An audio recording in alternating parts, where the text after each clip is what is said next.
Hello everyone and welcome back to my channel. So आज हम discuss करेंगे DSSB 2019 के रिपीटेड क्वेश्चंस लाइक 2019 में जो क्वेश्चंस पूछे गए थे नर्सिंग के, तो इसमें बहुत सारे सेक्शंस में डिवाइड किया जाता है। तो ये एक सेक्शन सी हम आज डिस्कस करेंगे। So the first question is a nurse is caring for a patient on diuretic therapy. The nurse would monitor the patient for which acid base disorder. So एक नर्स है, वो patient की care कर रही है जो diuretic therapy में है। अगर डायूरेटिक थेरेपी में है मतलब कि हम क्या देंगे, लैसिक्स वगैरह देंगे, तो क्या बॉडी से क्या निकलेगा, एच पोस्ट वाटर का लॉस होएगा। तो एच पॉजिटिव लॉस होगा तो पीएच बढ़ेगा तो एल्कलोसिस होगा। ठीक है, तो हम क्या मेटाबॉलिक एल्कलोसिस में ध्यान देंगे, तो वो चेक करेंगे। एनएसआर का is a feature of, NSR का किस चीज़ का फीचर है? फर्स्ट ऑफ ऑल एनएसआर का होता क्या है, फुल बॉडी में स्वेलिंग होती है, उसको एनएसआर का बोलते हैं। तो एनएसआर का मोस्टली होता है राइट साइडेड हार्ट फेलियर में, उसमें all over the body swelling start होती है। Which diagnostic test determine the presence of Hodgkin's lymphoma? कौन सा डायग्नोस्टिक टेस्ट है जो हॉजकिंस लिम्फोमा के प्रेजेंस को डायग्नोज करने के लिए किया जाता है?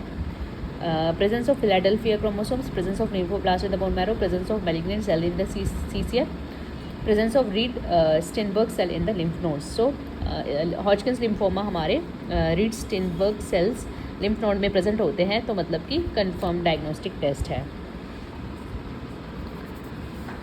Which finding is noted on assessing a child with scabies? Scabies में कौन सा finding हम assess करेंगे चाइल्ड में? Purple coloured lines, pink red macules, discrete red macules, grey thread like lines. तो स्केबीज में होता है ग्रे थ्रेड लाइक लाइन्स।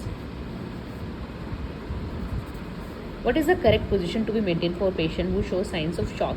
सो कौन सा पोजीशन हम करेक्टली यूज़ करेंगे, correct position for the sign of shock? अगर शॉक हो रहा है पेशेंट में तो कौन सा हम यूज़ करेंगे? अगर शॉक है तो हम मॉडिफाइड ट्रेंडलबर्ग में क्या होता है कि हेड एंड को लेग एंड को एलिवेट करते हैं as compare to head end. So Trendelenburg में उल्टा होता है। ठीक है, तो ये मॉडिफाइड में ऐसा होगा।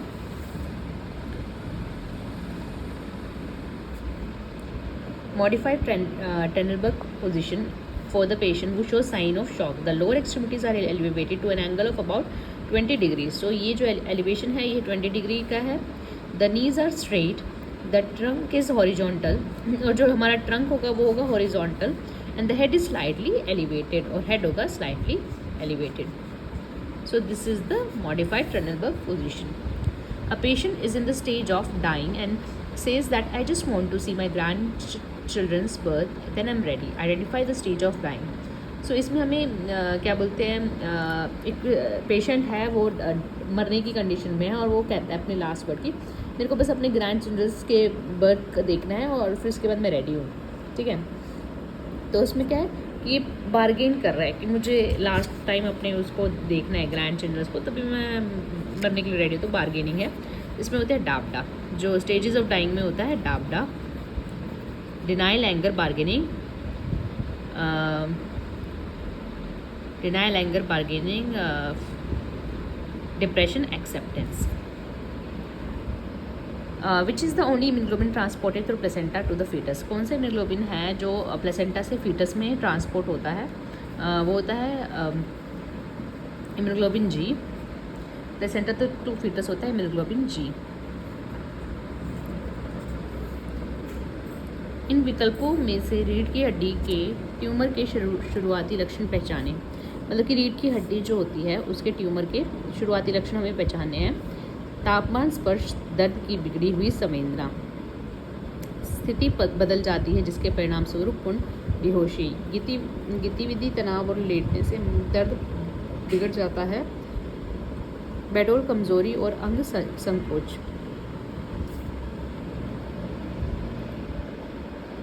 रीढ़ की हड्डी के ट्यूमर में शुरुआती लक्षण क्या होते हैं? टेम्परेचर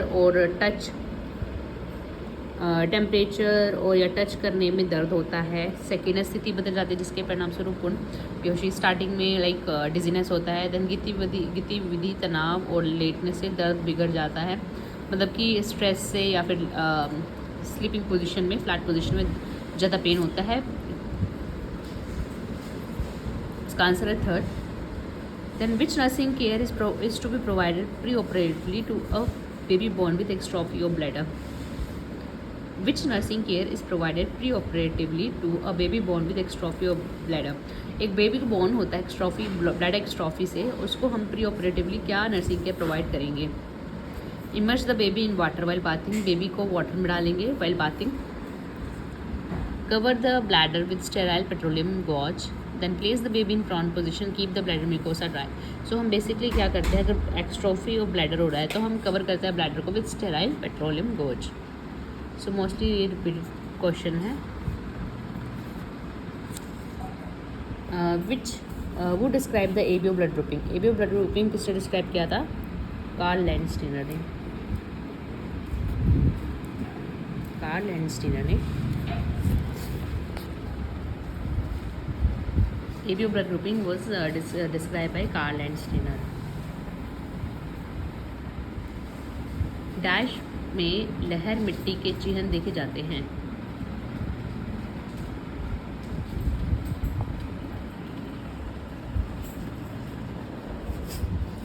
तो बहुत ज़्यादा शुद्ध भी हो गई, हिंदी मीडियम वालों को आता होगा.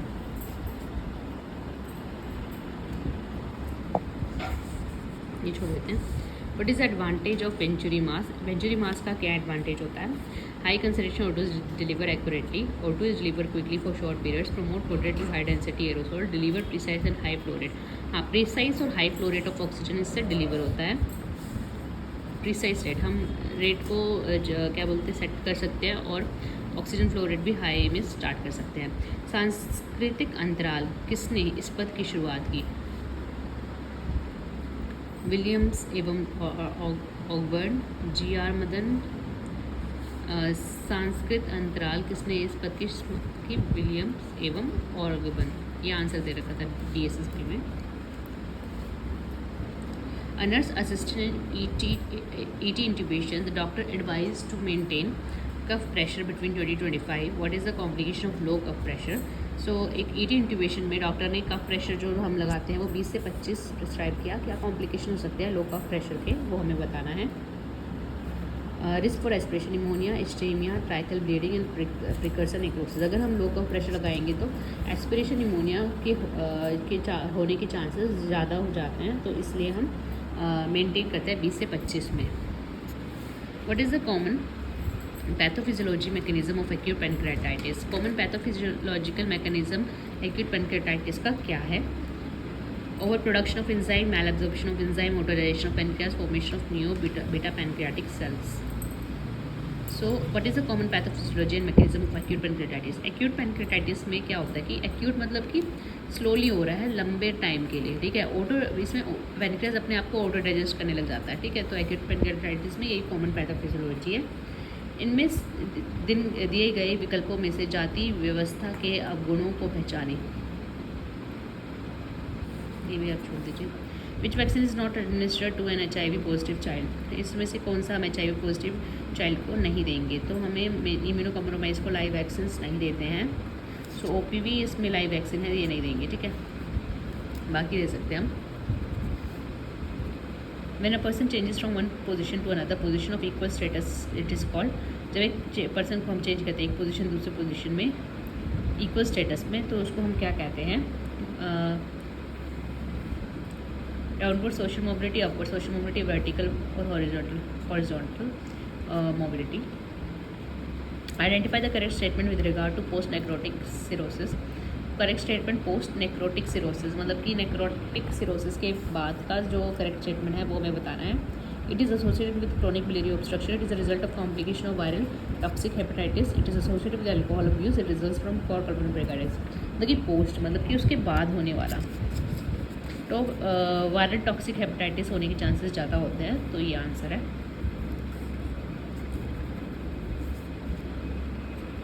सो आगे के 20 क्वेश्चन और डिस्कस करने के लिए keep watching to my YouTube channel.